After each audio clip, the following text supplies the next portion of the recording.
Hey guys, it's Bailey. Welcome back to the channel and thanks so much for tuning in to a video that is going to be a tutorial for the look I am wearing here today. A more talkative tutorial compared to what I've been sharing lately. I have quite a few videos that are faster, they're voiced over, but today I'm actually going to be walking you through it real time, just a little bit chattier. But click the eye for some of those that are faster if that's what you're into. Today I am doing a summery look. We had a couple days of nasty storms and rain here. The sun is finally out though, so I was inspired to pull out my Dominique Lemonade palette.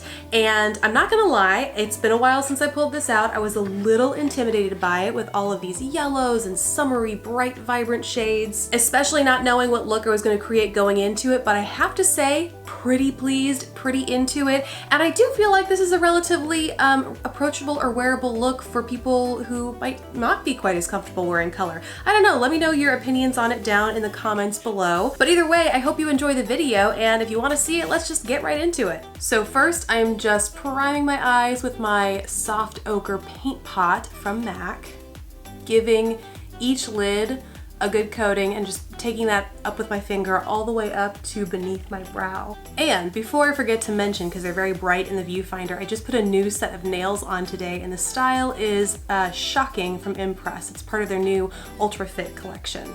So now into the eyeshadows. I really have no idea what I want to do with this palette. I'm just so motivated to use it by the sun. I think I'm gonna first start with the shade Mango here, which is, despite the name, kind of like a mustardy yellow shade. Maybe it lacks the orange depth to it, but I would definitely say it's on the mustard side as opposed to the mango side. Marigold. I think maybe that's the best way to describe it, and it is real pigmented.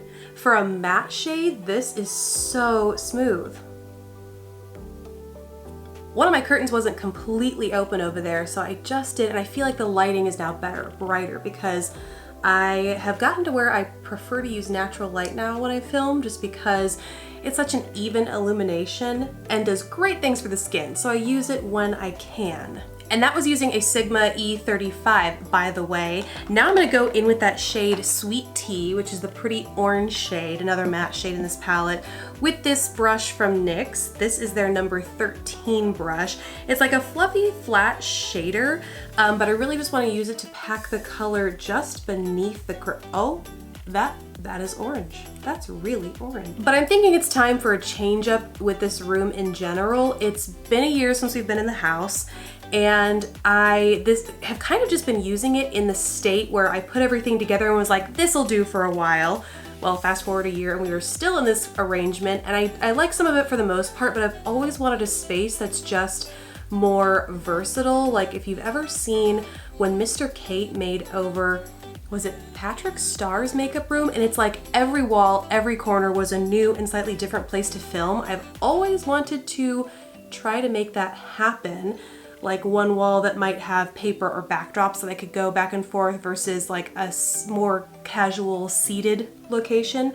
I hope that is what I can do for myself someday, but I don't really have a good eye for things like that. So TBD, but it is one of my to-dos here in the future. But I also don't want to lose the natural light, you know? Now I'm just putting a little bit more of that mango back in my crease to blend that out. Now I'm kind of at a loss for what to do here next. I think I'm gonna go in with strawberry, which is kind of an unexpected choice for me, but it's what my gut says, and it could be an absolute disaster.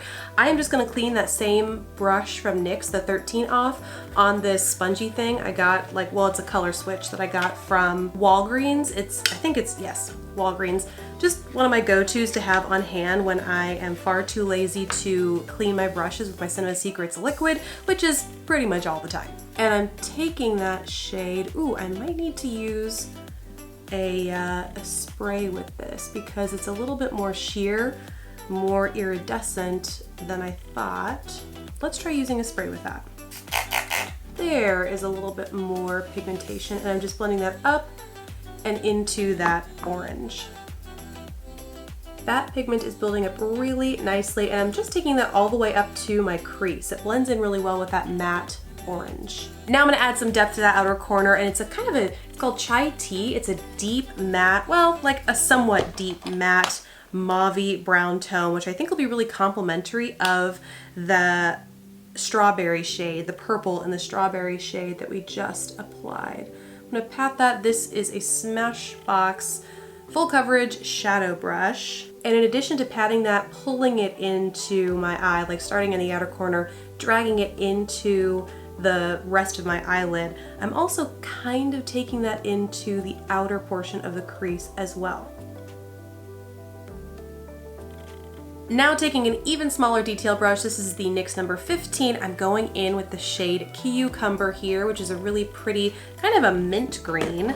And I'm gonna pat that in my inner corner. And normally I would be kind of scared to put a color like this in my inner corner, but given how kind of sheer but buildable that strawberry shade was, I figured I would give it a go because I think, and I'm pretty pleased with kind of the green iridescence this is giving me in there, which will also look a little bit less sickly, like more bright and less sickly once I have covered my dark under eyes. Okay, before I finish up with my lower lash line, I'm gonna go in with foundation. I'm gonna use my Flower Beauty Light Illusion Foundation, which I am actually running on empty. I'm so happy to have finally almost used up the product. There's still, I'm sure, a lot more in here, so yeah, look at that. Like I'm just gonna, and now I'm just using my trusty Real Techniques buffing brush to blend that all in. Now I'm doing my lower lash line before concealer because how many times have I done that to learn the hard way?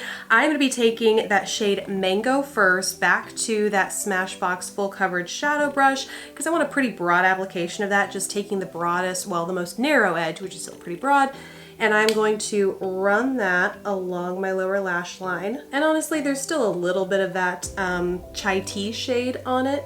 So you can see, that's not yellow. That's definitely kind of a muddier, mauve-y concoction that was made on this brush. But I did want the yellow peeking out just below because I will go in with back into that chai tea shade and deepen up, especially this outer corner. Then for liner, I'm going in with Urban Decay's Demolition Liner, which is a matte, deep, dark brown shade.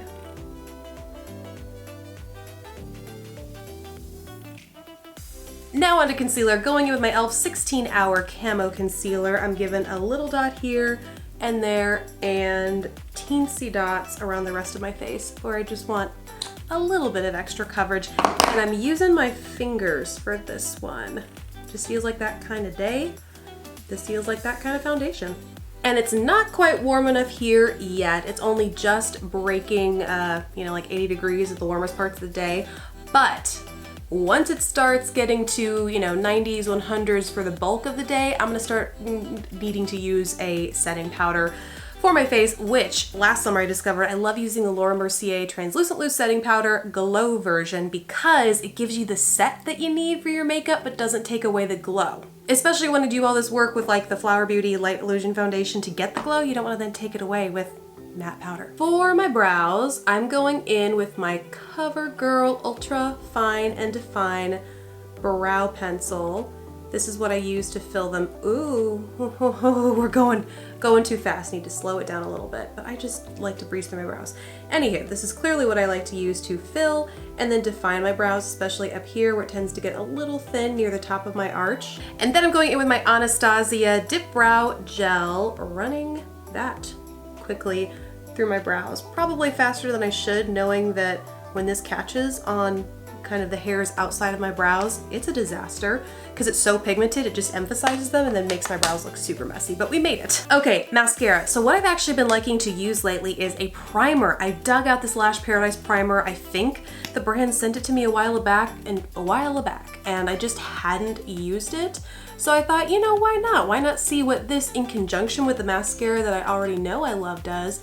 And it turns out it's pretty great. Adds volume to my lashes. Adds a little bit of length, or really helps the actual mascara build the illusion of length anyway.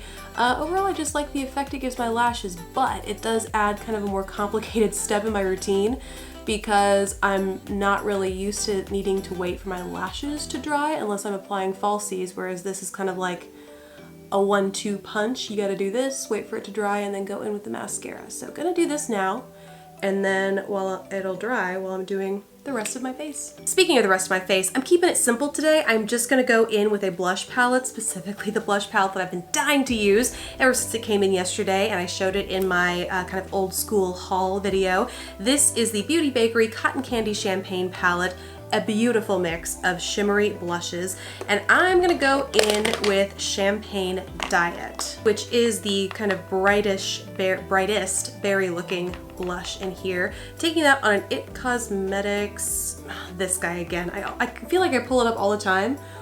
Ooh, that is pigmented. Oh, but back to the brush. It's something like the Deluxe Ball Head something or other. Can never remember it, but I managed to like use it all the time. So that was a lot. And when that happens, I just like to keep my foundation brush at close hand so I can just kind of fix any mistakes, you know? Then I'm also gonna take this Stop and Smell the Roses shade here and use that farther back on the top. Oh, wow. Gotta go back in with that foundation brush. That is super pigmented, wow. But using it there kind of like fakes a contour. It reminds me a lot of blush draping, which I did back kind of when it came back into style. I did a video on, and I didn't hate it. I don't hate it now, just a lot stronger than I thought it would be. So I'm gonna tone it down a little bit. And I also think mascara will help balance this out too. But for that reason, I don't think I need contour. This is so shimmery. I'm not gonna go in with highlight, even though I am dying to use the Milk and Honey palette from Beauty Bakery as well. I think this is where we're gonna stop today, which is perfect timing because the lash primer is dry. I'm gonna go in with my L'Oreal Voluminous Lash Paradise mascara and give my lashes a couple coats, one, maybe two. The more I look at these eyes, the more I'm loving the colors. I mean, truly, I feel like this combination of primer and mascara just makes my lashes look huge. Now last for the lips, I'm gonna go in with one of the sticks that came in my Nude Sticks Nude Beach Festival kit. This is the one that I talked about in yesterday's video as well. This is in the shade Haven. Kind of a light nude. I feel like that's what we need. Maybe a little too light, I don't know. It's almost a sheer balm. No, I like it. I'm tempted to go get a lip liner and just add it's a slightly deeper, to add a little bit of contouring to the outside, but I think we're just gonna leave it be. I think we're gonna call this a day because I'm pretty pleased with how this turned out. I'm not gonna lie, going into using a palette like this is kind of scary when I mean, I'm not scared of color, but I don't work with it quite like this all the time. I'm pretty pleased. When you consider I took some pretty vibrant yellows and golds and purples, I really like how this came out. Let me know what you guys think. And what kind of looks are you whipping out for spring and summer? I've actually already uploaded a blush look that I did using the Huda Beauty new nude palette if you want to go check that out.